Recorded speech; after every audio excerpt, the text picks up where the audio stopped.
Yo, I swear on everything I love. I just uploaded a short and it was a powerful message and it's not it never uploaded, which is weird. I don't know. I heard YouTube be on that sneakyish, so that proves my point that they really, really, really don't want us to know the truth. Um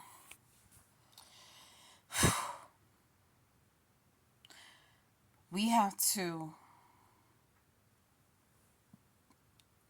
really, really try to dig deep into to knowledge and education. And it's not always necessarily the education that they teach us in school and college and things like that. Um, I'm talking about educate yourself on the knowledge that is the truth and that has key factors and key points on things that add up to why things that had happened, what is happening, why we're going through what we're going through, and how can we overcome this to excel as a whole.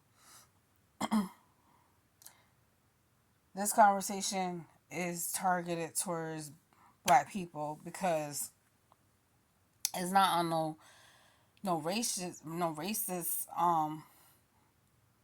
ish at all.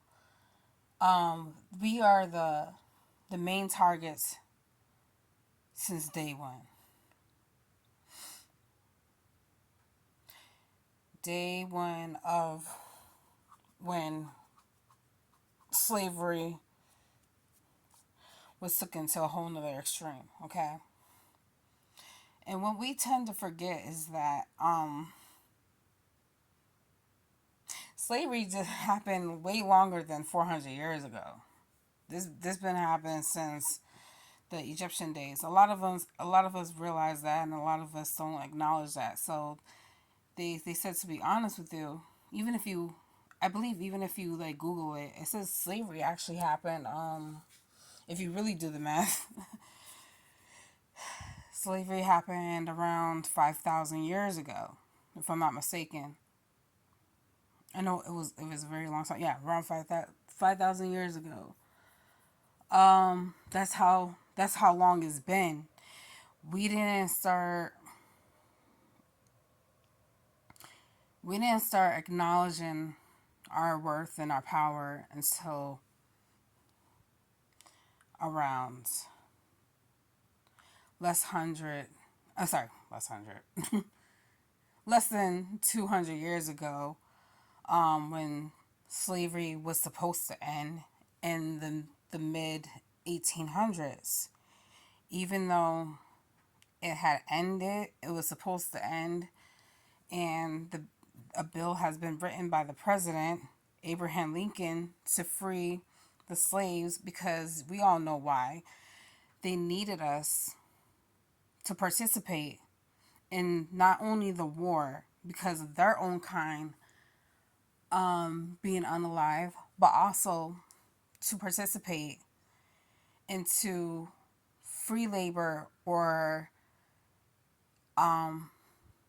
underpaid labor in the factories in certain areas of places that they wanted us to work and certain jobs they wanted us to do because they didn't want to do it themselves.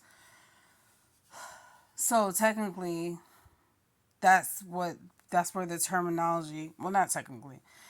Basically, that's where the terminology of modern day slavery comes about.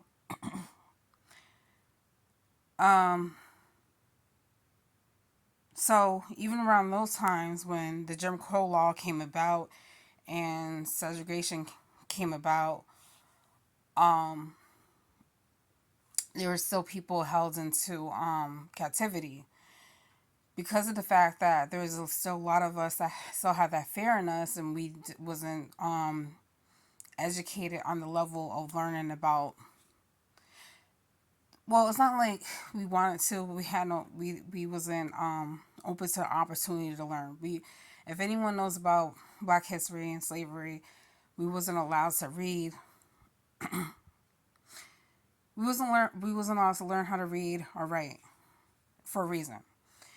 And that's the biggest issue to the whole problem right now. Because of the fact that we didn't know how to read around that time, around when the Jim Crow law came about. Sorry, I'm having a hard time breathing. They would manipulate the slaves that they currently have into finding a way to twist the words and have them sign these contracts and say, oh, hey, sign here, and I will pay you if you, and I understand that you're a free slave now, but I will pay you if you agree to these terms. And they didn't know what they were signing, so they were still signing themselves to allow themselves to be locked up in cages at night, all types of things. This is about the Willie Lynch thing. People in the system was trying to make it seem like the Willie Lynch thing was a lie. That's how the whole black on black crime started. They were putting light skinned slaves against the brown skinned slaves and the dark skinned slaves. If you ever heard about the brown paper bag, if you're darker than the brown paper bag, you were treated badly. So because they knew that we didn't know how to read, they took advantage of that. Not all of us didn't know how to read. They did teach some slaves how to read because they use the Bible as a weapon against us to obey. Okay? So we had to take that Holy Bible seriously, because there's certain things in there that ain't adding up. You can use what you can use out of it, but it was all twisted.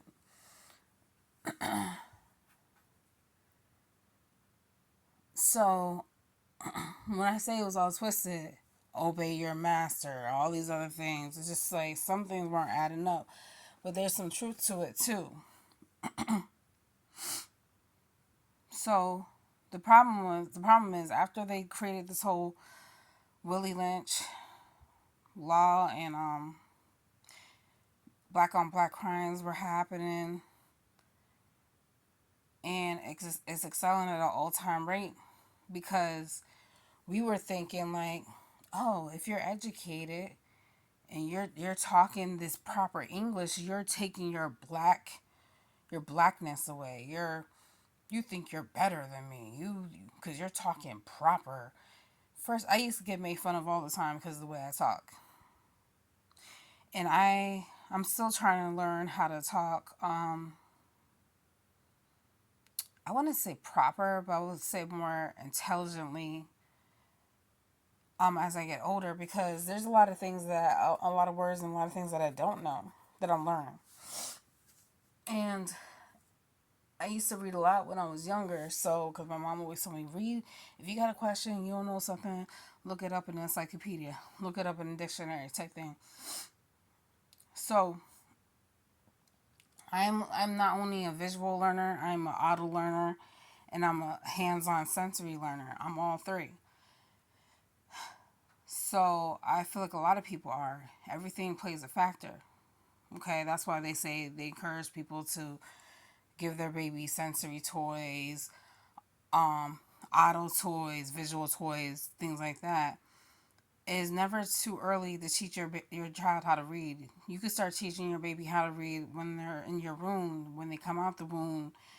You don't have to say goo goo gaga. You don't have to talk to your baby like it's a baby. You can talk to your baby. Like when my son was born, I used to have a conversation with him, and my friend was like, "He don't understand what you're saying." I used to read to him when he was in my belly, and I read to him when he was outside my belly. My son's a very intelligent kid. Okay, well, young man. I'm gonna say young man. He's not a kid no more. So my son, I noticed that he don't forget nothing. He has an excellent memory. Okay, he doesn't read because he thinks he knows everything. He does research. He's more of a visual learner. The only time he reads is when he's in school. or on the bus or when he needs to. Okay. So, which is crazy to me. He literally, sometimes he doesn't even do his homework or he does that at the last minute, but he still gets A's and B's, which is mind blowing to me. So, I'm like that too in a way. Like, I love to read, but right now, like, I just, like, I have ADD, so it's kind of hard for me to, like, stay focused and whatever. But I'm going to get to that point where I'm going to read again like I used to. It's very important. And the video that I was talking about, I'm still watching it. Earn Your Leisure. He talks about, like, it's not about how many books you read. It's about what you read. What you spend your time on reading. If an average person that's a proficient reader reads 3 books a week, that, and for like the 80 years time span, knowing that there's probably like 10 million books out there, and they expect people to read 10 million books, that's only 12,000 books out of his 80-year span of lifetime. That's a very significant low amount to 10 million, but that doesn't matter because at the end of the day, you don't have to. There's books out there that you wasting your time on reading. So they back to what I was saying earlier. The reason why this is what YouTube didn't upload. The reason why they didn't want us to read and know how to read is because the system the system knew that if we didn't know how to read, we wouldn't know the knowledge of reading, and we wouldn't recognize and learn about our truth, our worth, because there is so much written documentaries of that was occurring about how things came about, what had happened from the beginning of slavery, our history, written by the oppressor and our ancestors, okay, in a different language, but it was rewritten in the English language. Does that make sense? So they knew that if we knew about who we really were, our truth, and our worth and our power, that black excellence could not excel. If we really knew what we were capable of, then they were afraid that if we knew the truth and what we were capable of doing and our worth and our power, and we came together instead of destroying each other and united, they were afraid that we was gonna take over the world. That we are. They still have that fear that that's what we will do. Okay? And that's not the case. It's not about taking over the world. If we wanted to take over the world, we would have been done trying to take over the world. What we care about what we care about more than anything is not taking over the world. It's becoming better in this world. Okay, as one, as people, and whatever. Like this man says, it's not about. There's no such thing. There's only one race, and that's the human race. And that plays a factor into what I said earlier. Even though black people have been through a lot and are still going through a lot, we have excelled extremely and significantly in such an amazing way. And we can use the information, even the trauma, and let that help us in order for us to heal and learn from it. We have progressed in so many different types of ways, down to the factor of that they were afraid that we was gonna get to this point now. Can you imagine what's gonna happen 100 years from now? They will always make fun of the fact that, oh, you guys can't grow long hair like we can. Look at black women and black men now. There's a lot of black men out there and there's a lot of black women out there that have beautiful long hair. We just have to learn how to learn. We just have to learn how to love. Sorry. We just have to learn to love ourselves, embrace ourselves, know ourselves. Don't be ashamed to be ourselves. Um, Once we do that, can't nothing stop us. But in order to do that, we have to read books that books that are gonna change our lives, make a difference. But not even just read, but apply certain characteristics and actions. And that's exactly what I want to do. I don't want to just focus on my brain. I want to focus on my physical health. I want to be able to change. And I feel like in order to be successful in life, because they say cleanliness is next to godliness, and then your body is your temple. So everything plays a factor.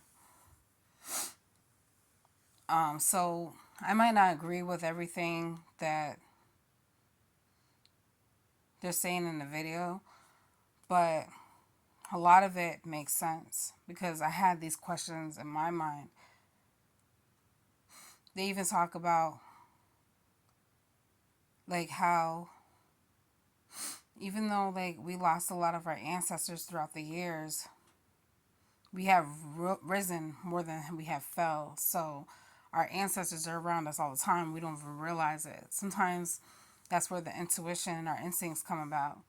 So it's funny he said that because sometimes when it rains, I feel like I can hear my ancestors talk to me. And that's how it was with the Native Americans. And Native Americans is not just spiritual people, Black people are too. So I have definitely learned that being Black is not a curse, it's a blessing. And yes, like I said many times before, we can all learn from each other, but at the same time, let's focus on learning about ourselves, you know? Because we keep digging and digging and digging and digging, trying to figure out who we are, and that's a good thing.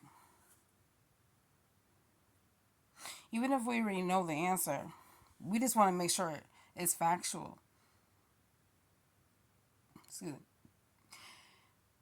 A lot of the things that have been documented in these history books or these laws or what certain things that was written in the past, they're trying to say, oh, that was false. That's not real. Just like how they're talking about Kute Kente, that's a fictional story.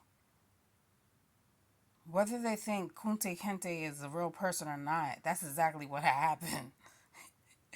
It's an example and based on a true story of historical facts. Why does it matter?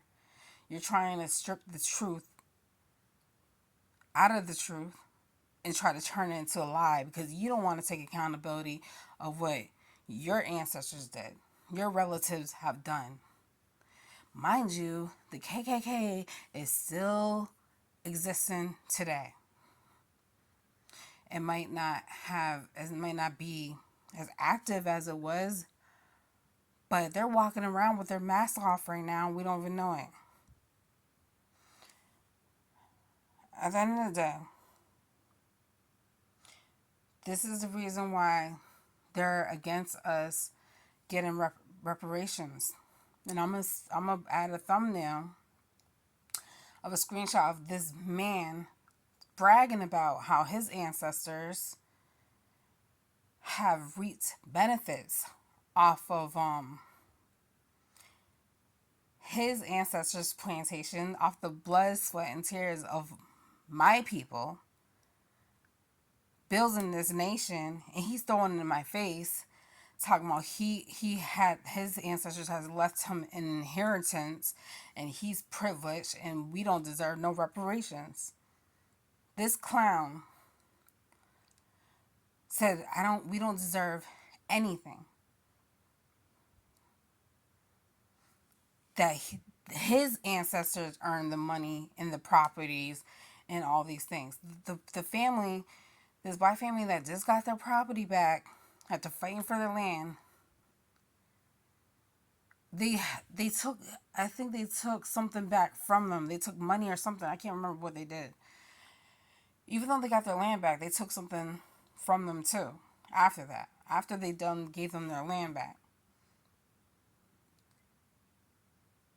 they don't. They even admitted that they're changing. I said this many times before. They're changing the definition of words. They're trying to delete and destroy and ban a lot of books that are beneficial to us, that's helpful to us, and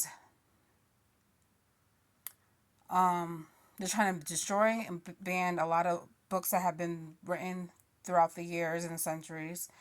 And then they're trying to ban books from the libraries. They're even trying to create new definitions to cause confusion to us and new terminologies. And even admit it that they're afraid that if we get any type of reparations, that we're going to try to control society and take over the world, take over lands and things like that. If you go back to the Willie Lynch law, it admits that they don't want us to succeed and prosper financially because, oh yeah, not even just the Willie Lynch, but around Jim Crow law, they purposely didn't want us to excel financially for a reason because they wanted to have more control over money than us. They wanted us to stay in the projects. They wanted us to get on drugs. They wanted us to kill each other. They wanted us to do all these things and destroy each other. It's kind of sad because a lot of us are trying to get out of the slavery mentality system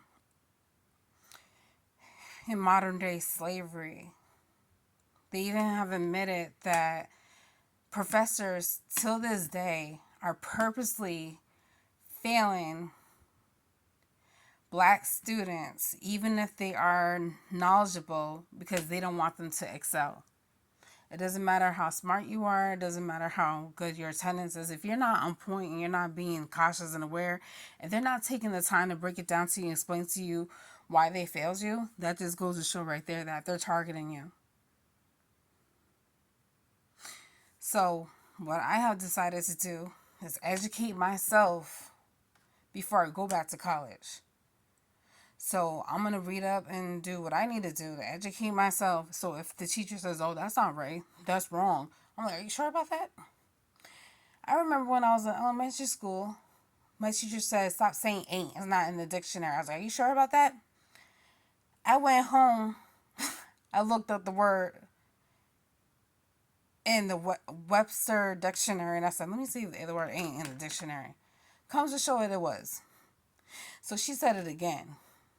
I was like, well, that's not true, because ain't isn't in the dictionary. I looked it up. She tried to make it seem like I was stupid, I was lying, and I showed it to her. She never checked me on that again. That's what they do. That's what they're still doing. They're trying to make it seem like when we say something that we're stupid. When I was talking to, this is years ago, when I was talking to my family and I was talking about, like, oh, Lucy says she lives in the country in some part of Connecticut. They thought I was talking about out of the country. I was like, no, like, she lives in the country, like, you know, like, I didn't know how to explain it.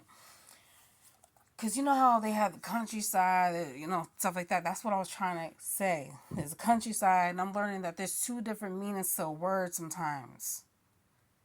They were laughing at me. They even called me up. What you say about country? The country? How's she live in the country and in Connecticut? They're older than me, thinking that I'm stupid. I'm over here recently telling my someone about women are pregnant for 10 months. Actually 10 and a half. Not 9 months. We're not pregnant for 9 months. We're pregnant for 40 weeks. There's 5 months and 20 weeks. And another 5 months. And sometimes there's a little extra weeks added into that. It takes us 2 weeks to confirm that we're pregnant. Women are pregnant for longer than we were taught. I even told a doctor this and she thought I was tripping. She acted like she didn't even know. So when I told someone that I personally knew, but no, that don't make no sense. That's why I found this out from the brat. Because Judy was telling the brat that, yeah, you might be 9 months pregnant or 8 months pregnant, but technically you stay by weeks because it's gonna cause confusion. So I was like, what's she talking about? So I looked it up. I realized that women are pregnant for 10 and a half months. So the man in the video, Earn Your Leisure, the one that I gotta learn how to pronounce his name. The teacher that the professor or teacher, I forgot what position. I think he's a doctor.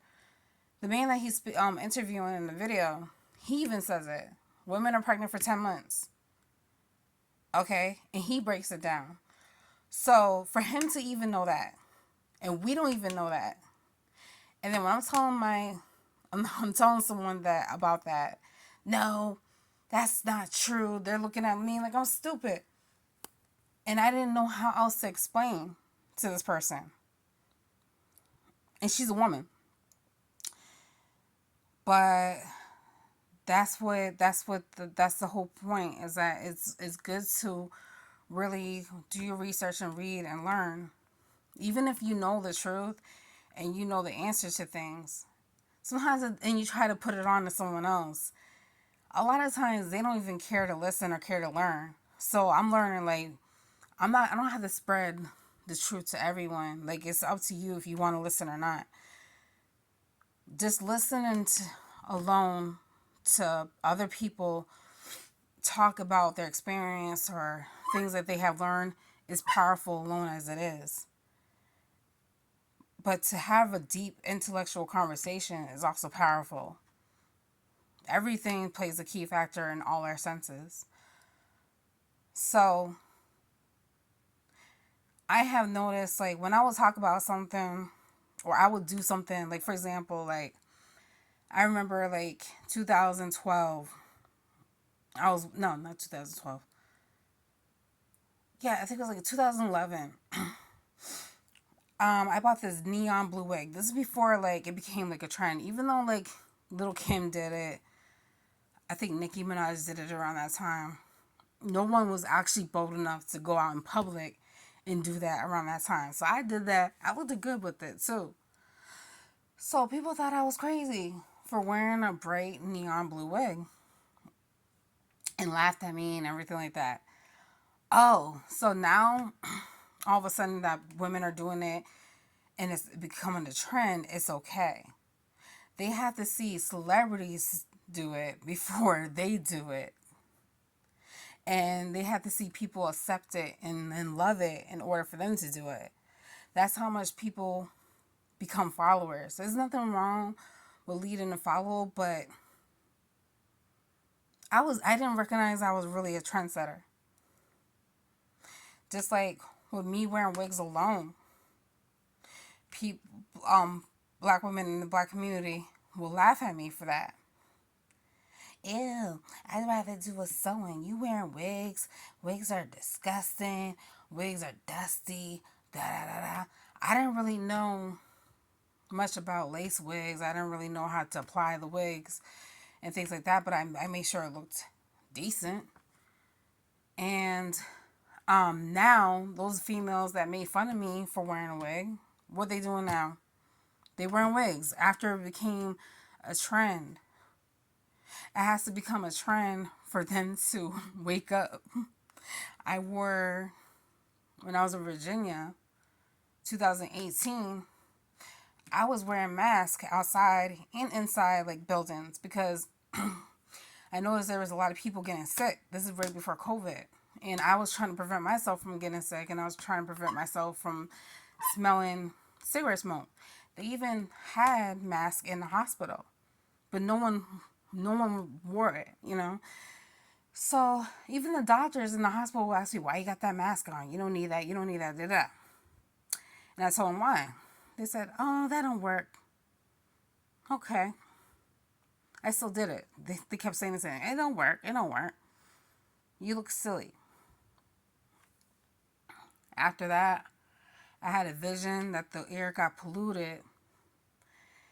Um, this is right before COVID. And I was warning everybody, they're polluting the air. The air is polluted. I can't breathe. I can't breathe. So it wasn't just a vision; it was reality. I was actually awake, and I went to work, and I had a band-aid over my face. I said, I can't breathe. Like there's something in the air.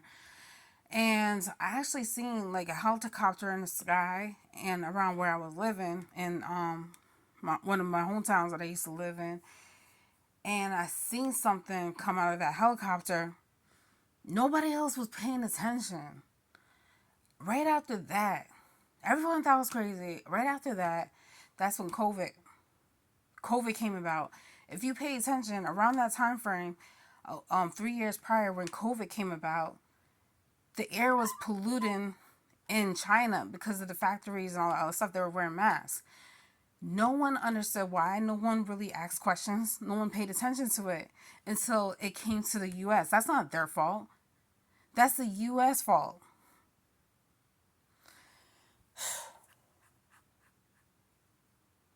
And I guarantee you, all the little minor stuff that I did that people made it seem like I was crazy, I bet you they look back on that and they remember. Because I even had people come up to me, oh, I remember when you did this, I thought you was crazy, and da da da, it makes sense. I don't, you know, I always try to be observant because I would hear like voices say, look at this, look at that.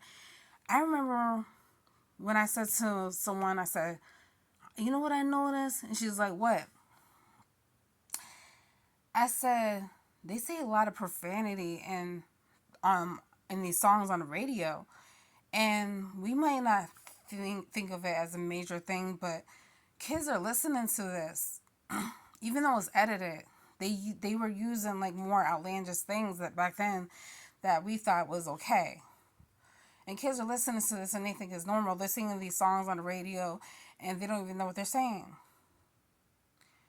She ignored it when I said that. I'm like, okay, cool. Fine. Let your kids listen to whatever, right? Excuse me. Then I said to her, you know what else I noticed? She's like, what?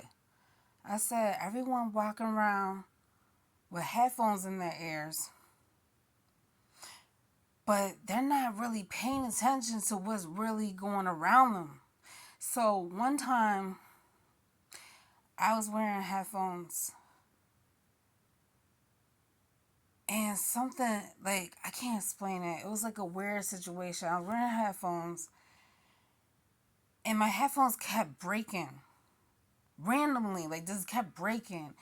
And one time I was at work, I was wearing headphones, and I felt like something was going on, like off. Like I can't explain it. Like my brain was dumbing down. Like God was trying to tell me, take these headphones off and pay attention. Okay? Time felt I can't explain it.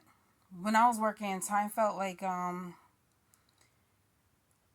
was not like it like I can't, how do I explain this?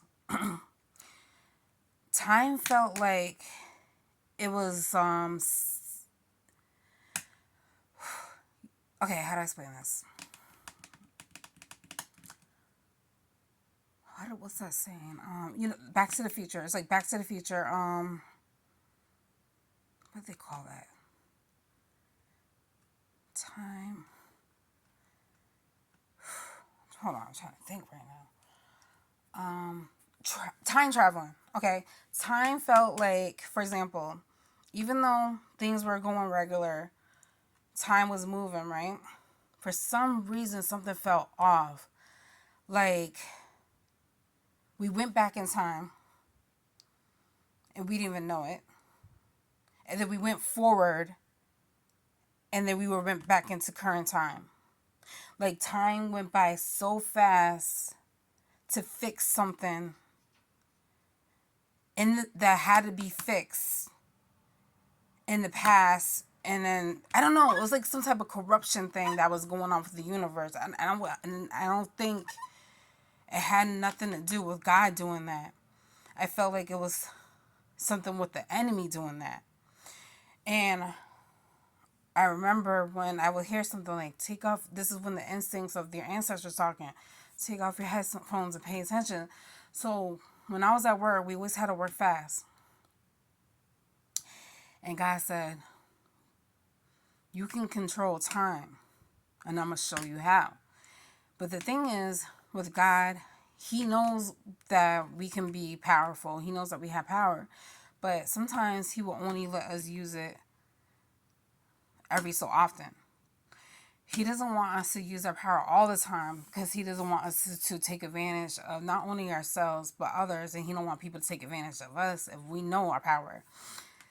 So He was like, okay. And I told my workers, like, I know if you think that we're going to run behind time, but look at the time right now.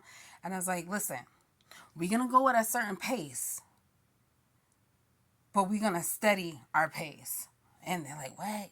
I was like, watch. I was like, because I noticed that when you have an organized system, things flow and function better. So that's exactly what I did. And they were like, whoa, how do we get this done in 15 minutes? Because we was one of the biggest nursing homes in the area. So we had to serve 300 residents. And we knocked it out. I think it was actually less than 15 minutes. We knocked out what we had to do. So they were like, wow, you were right. How'd you do that? I was like, the mind is a powerful thing. And I watched this video about this man. He's a magician. And he kept telling Kai, the live streamer, he's like, yo, he's like, if you only knew how powerful your mind is, you'll be surprised what your mind can do. And he's absolutely right. So that's when I say that we could all learn from each other, but at the same time, I'm just trying to focus on us right now. Because we're still trying to figure out who we are as a people. So after I said those things about the headphones to someone, she remembered that. And I forgot about it. And she said, you were right about the whole radio thing. And you were right about the headphones thing and people not paying attention. And we're so zoned out into the music. And we're not paying attention to our surroundings. We're not paying attention to what's happening in the world. All types of things. We're ignoring major signs that's happening around us. And then when it hits us, we're like, oh, it's just around the COVID time. Like, back to that. People were saying, oh, that's all a hoax. I don't believe people's dying off of that. And all of a sudden, the same person that didn't believe in it ends up dying. My mom always says, like, God wants us to have wisdom. What did she used to say? She used to say, like, being wise and being aware and having common sense is such a powerful thing. If you see someone jumping off a cliff and they survive, and you feel like you can't do it, then you shouldn't do it. Just because they were able to do it doesn't mean you're able to do it or you should do it. Because it may have worked the first time, but it may not work the second, third time or whatever. So she always says that it's always good to be precautious. So when people weren't taking the whole COVID thing seriously and then it ended up affecting them, that's when wisdom comes about and common sense and everything and being precautious. If you know that you can put yourself in jeopardy from certain situations, then you shouldn't do it. Take the information you can in order to make a better outcome for yourself. Don't be ignorant and arrogant at the same time. And I can't remember exactly what she said word for word, but what she said made so much sense. Like, basically, like, Like, even though it says, like, if your left hand does something bad, it says something like this in the Bible. If your left hand does something bad, cut it off. Like, the God is using metaphors. He's not he's not being literally he's not being literal about what he said. You don't really have to cut off your hand. Like, that's not being smart. So after that situation, she was like, she ended up giving herself to God and she changed.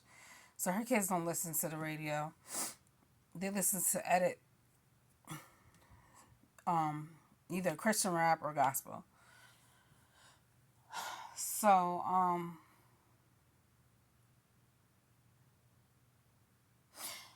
I'm still trying to figure out this whole God thing. I don't think Christianity's for me, but I do believe in a higher power. Um I do feel like certain religions and certain types of beliefs can become a cult. If you feel like it's all about mind control and all these other things, and I wouldn't recommend doing it. But I don't believe you're able to do whatever you want, though. So another thing I wanted to add before I end this video, they were talking about polygamy. They were talking about how there's nothing wrong with it. That men should have as many wives as he want. Just like how Nick Cannon has all these multiple women and a lot of kids. Eh, I don't agree with that. That can get messy. I think a lot of men are trying to become very selfish, especially black men. They have that tendency to become very selfish, and I understand where he's coming from because back then it was all about, excuse me, building a legacy, um, expanding the nation, all types of things. Like, we don't die, we multiply type of thing. I get it. You have a wife that's able to do this. You have a wife that's able to do that. I get it. I just don't agree with it. There's nothing wrong with monogamy. There's nothing wrong with it because, first of all, I don't like to share. And I don't think there's anything wrong with being a little bit jealous. Like, if you see someone try to look at your girl, holler at your girl, vice versa type thing. Because a little tiny bit of jealousy, not too much, but just a little tiny bit of jealousy goes to show that you really love and care about that person. So this is how I feel. If you want to have a second wife, okay, I'm gonna have a second husband.